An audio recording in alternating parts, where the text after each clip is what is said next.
আমরা যে জগতে বাস করি সেখানে সবকিছুই যেন অদৃশ্য সুতোয় বাঁধা। এই সংযোগগুলোই আমাদের আধুনিক বিশ্বকে চালাচ্ছে।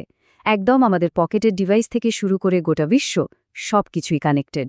চলুন আজ এই অসাধারণ সংযোগের জগৎটা একটু ঘুরে দেখি। কখনো কি ভেবেছেন আপনার ফোনটা ঠিক কিভাবে আপনার ব্লুটুথ হেডফোনের সাথে কথা বলে? বা ধরুন টিভি কিংবা পৃথিবীর অন্য প্রান্তে থাকা কোনো সার্ভারের সাথেই বা কিভাবে কালেক্ট হয়ে যায়?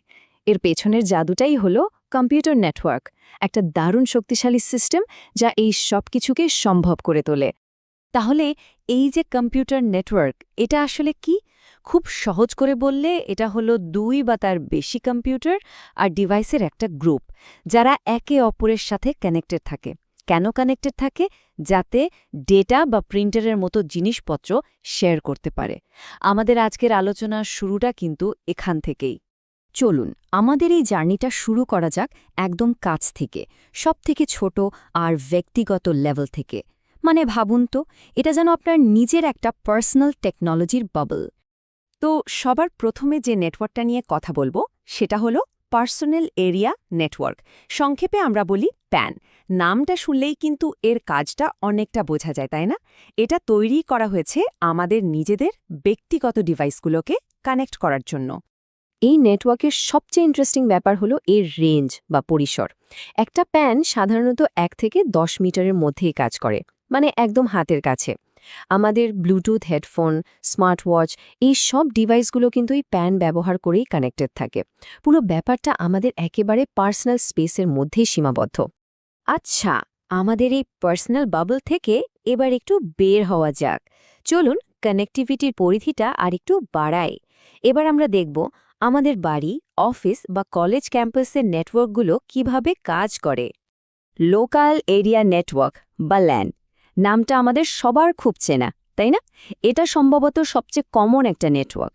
আমরা অনেকেই কিন্তু নিজের অজান্তেই প্রতিদিন এটা ব্যবহার করছি। দেখুন, একটা ল্যান কিন্তু একটা ঘর, একটা পুরো বিল্ডিং বা ছোটখাটো একটা ক্যাম্পাস জুড়েও থাকতে পারে। আমাদের সবার বাড়িতে যে ওয়াইফাই রাউটারটা আছে না, ওটাই কিন্তু ল্যানের একটা পারফেক্ট উদাহরণ। এর কাজ হলো একটা নির্দিষ্ট এলাকার মধ্যে খুব ফাস্ট আর সিকিউরলি ডিভাইসগুলোকে কানেক্ট করা। আচ্ছা, এবার ভাবুন তো, যদি অনেকগুলো ল্যানকে একসাথে জুড়ে দেওয়া হয় তাহলে কি হবে? ঠিক তখনই তৈরি হয় ক্যাম্পাস এরিয়া নেটওয়ার্ক বা ক্যান। এটা একটা বড় এলাকা, যেমন ধরুন একটা পুরো ইউনিভার্সিটি বা বড় কোনো কোম্পানির ক্যাম্পাসকে কভার করে। এখানে দেখুন একটা ক্যান কিভাবে একটা বড় প্রতিষ্ঠানের অনেকগুলো বিল্ডিংকে একসাথে কানেক্ট করে। যেমন ধরুন একটা ইউনিভার্সিটি লাইব্রেরি, অ্যাডমিন বিল্ডিং, বিভিন্ন ডিপার্টমেন্ট, এমনকি হোস্টেলগুলোও কিন্তু এই একটাই ক্যানের মাধ্যমে একে অপরের সাথে যুক্ত থাকে। চলুন এবার একটা বড় লাফ দেওয়া যাক। ক্যাম্পাস থেকে বেরিয়ে এবার আমরা দেখব কিভাবে পুরো একটা শহর, এমনকি গোটা বিশ্ব একে অপরের সাথে জুড়ে আছে। কমিউনিটি আর মহাদেশগুলোকে কানেক্ট করার গল্পটা এবার শুরু হচ্ছে।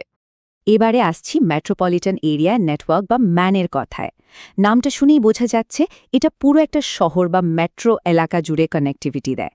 মানে এটা ল্যানের থেকে অনেক বড়, কিন্তু আমরা এর পরে যেটা দেখব, মানে ওয়্যান, তার থেকে আবার ছোট। সাধারণত একটা ম্যান প্রায় 5 থেকে 50 কিলোমিটার এলাকা কভার করতে পারে। আমাদের শহরে যে ইন্টারনেট সার্ভিস প্রোভাইডার বা আইএসপিরা আছে, তারা কিন্তু প্রায়ই এই ম্যান ব্যবহার করেই আমাদের সবার বাড়িতে হাই স্পিড ইন্টারনেট পৌঁছে দেয়। এবং ফাইনালি আমরা চলে এসেছি আমাদের এই জুম আউট যাত্রার একেবারে শেষ ধাপে, সবচেয়ে বড় নেটওয়ার্কটার কাছে। এর নাম হলো ওয়াইড এরিয়া নেটওয়ার্ক বা ওয়্যান। এটা কিন্তু বিশাল, মানে অমসম ভৌগোলিক এলাকা জুড়ে বিস্তৃত। একটা ওয়্যান কি করতে পারে জানেন? এটা বিভিন্ন দেশ, এমনকি মহাদেশ জুড়ে ছড়িয়ে থাকা হাজার হাজার ল্যান্ডকে একসাথে কানেক্ট করতে পারে। আর এই বিশাল দূরত্বের কানেকশনের জন্য ব্যবহার করা হয় স্যাটেলাইট, লিজড লাইন, এমনকি সমুদ্রের তলা দিয়ে চলে যাওয়া ফাইবার অপটিক কেবলের মতো প্রযুক্তি। ভাবুন তো, এর সবচেয়ে বড় উদাহরণটা কি হতে পারে? একদম ঠিক, আমরা যে ইন্টারনেট ব্যবহার করি সেটাই হলো পৃথিবীর সবচেয়ে বড় আর জনপ্রিয় ওয়্যান। এটাই সারা পৃথিবীর কোটি কোটি ডিভাইসকে একে অপরের সাথে জুড়ে রেখেছে, ভাবা যায়? তো আমরা নেটওয়ার্কগুলোকে তাদের ভৌগোলিক আকার বা সাইজ অনুযায়ী দেখলাম, একেবারে ছোট থেকে শুরু করে সবচেয়ে বড় পর্যন্ত। কিন্তু নেটওয়ার্ককে বোঝার জন্য শুধু সাইজই একমাত্র উপায় না, আরও কিছু ইন্টারেস্টিং অ্যাঙ্গেল আছে। চলুন এবার সংযোগগুলোকে একটু অন্যভাবে দেখার চেষ্টা করি। আসলে একটা নেটওয়ার্ক কতটা বড় শুধু সেটাই আসল কথা না, ডিভাইসগুলো একে অপরের সাথে কিভাবে কথা বলে, মানে ডেটা কিভাবে পাঠায় আর ওই নেটওয়ার্কটা কার, এই বিষয়গুলো কিন্তু নেটওয়ার্ককে বোঝার জন্য খুবই জরুরি। ডেটা পাঠানোর দুটো প্রধান উপায় আছে, একটা হলো ব্রডকাস্ট, আরেকটা পয়েন্ট টু পয়েন্ট। ব্রডকাস্ট মানে কি? ধরুন শহরের কোনো মোড়ে দাঁড়িয়ে কেউ মাইকে কিছু বলছে, শুনছে সবাই। এখানেও ব্যাপারটা সেরকমই, একটা মেসেজ সবার কাছে যায়, কিন্তু যার জন্য পাঠানো হয়েছে শুধু সেই ডিভাইসটাই সেটা রিসিভ করে। আর পয়েন্ট টু পয়েন্ট হলো ঠিক উল্টোটা, অনেকটা একটা প্রাইভেট ফোন কলের মতো, মানে শুধু দুটো ডিভাইসের মধ্যে একটা ডেডিকেটেড কানেকশন। আর নেটওয়ার্ককে চেনার আরেকটা উপায় হলো এটা কারা ব্যবহার করতে পারবে তার ওপর ভিত্তি করে। দেখুন, পাবলিক নেটওয়ার্ক নাম শুনেই বোঝা যাচ্ছে সবার জন্য খোলা, যেমন ধরুন ইন্টারনেট বা কোনো শপিং মলের পাবলিক ওয়াইফাই, যে কেউ ব্যবহার করতে পারে।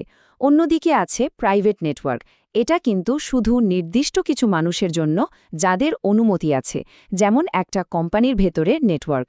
স্বাভাবিকভাবেই এটা অনেক বেশি সিকিউরড হয়। এই প্রাইভেট নেটওয়ার্কে আবার দুটো কমন টাইপ আছে, ইন্ট্রানেট আর এক্সট্রানেট। ইন্ট্রানেট হলো একটা কোম্পানির একেবারে নিজস্ব ভেতরের নেটওয়ার্ক, শুধু সেখানকার কর্মীরাই ব্যবহার করে। আর এক্সট্রানেট হলো এই ইন্ট্রানেটেরই একটা অংশ, যেখানে কোম্পানির বিশ্বস্ত কিছু বাইরের লোক, যেমন ধরুন সাপ্লায়ার বা পার্টনারদের লিমিটেড অ্যাক্সেস দেয়া হয়। তাহলে দেখুন, আমরা আমাদের পকেটের ছোট্ট ডিভাইস থেকে শুরু করে পুরো পৃথিবীকে এক নেটওয়ার্কে জুড়ে ফেলেছি। টেকনোলজি যত এগোচ্ছে আমাদের কানেক্টেড থাকার চাহিদাও তত বাড়ছে। কিন্তু এখন প্রশ্নটা হলো, আমরা তো পৃথিবীকে কানেক্ট করে ফেলেছি, আচ্ছা যদি কখনো গ্রহ থেকে গ্রহে যোগাযোগ করতে হয়, তখন আমাদের ঠিক কী ধরনের নেটওয়ার্ক লাগবে? বিষয়টা কিন্তু ভাবার মতো, তাই না?